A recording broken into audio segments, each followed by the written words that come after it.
in which both the Israeli people and the Palestinian people can live in peace and security. Two states for two peoples living side by side in peace and security. They can live side by side in peace and security. Peace and security. That's how we will find new pathways to peace and security. Peace and security. Peace and security. Peace and security. Peace and security. Peace and security. Peace and security. Two states living side by side in peace and security. For greater peace and security for the entire region.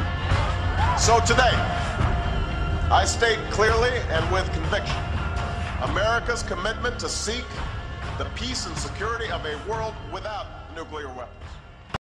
Prime Minister Benjamin Netanyahu landed in the United States early Monday. Netanyahu is set to meet with President Barack Obama later Monday in a meeting that some commentators said could be the toughest the two have ever had. Speaking on Israeli radio, Economics Minister Naftali Bennett, who is in the U.S., said that the Prime Minister was prepared for a frank discussion with the President, but that Netanyahu needed to remain steadfast in his defense of Israel. "We cannot outsource our defense to the U.S. or anyone else," said Bennett. "The only way to peace is through ensuring our security." According to reports, Obama plans to forcefully and directly press Netanyahu to accept major elements of the negotiation framework Secretary of State John Kerry is developing.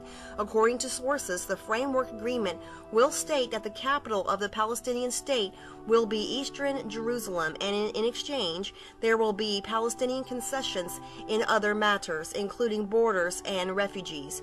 There will be no recognition of Israel as a Jewish state, according to the reports. There will be no recognition of Israel as a Jewish state, according to the reports.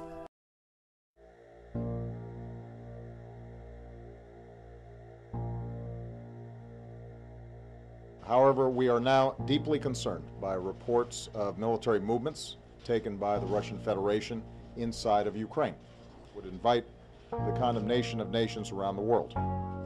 And indeed, the United States will stand with the international community in affirming that there will be costs for any military intervention in Ukraine. This presidency is destroying our nation, and it's getting us into a thermonuclear war which we want no part of, and which our real military people want no part of either. There's no reason for a thermonuclear war. As a matter of fact, it will actually cause the extinction of the human species or something like that. We have the greatest assembly of thermonuclear death ever conceived on this planet.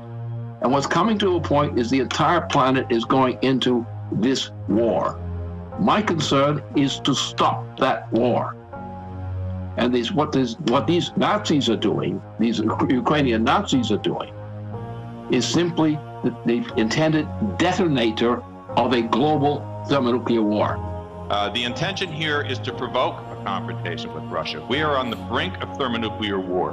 And if Obama is not removed from office this week, or at least the process begun this week, to impeach this madman who is on the brink of bringing the world into a thermonuclear war that could exterminate the entire human race, trying to provoke Russia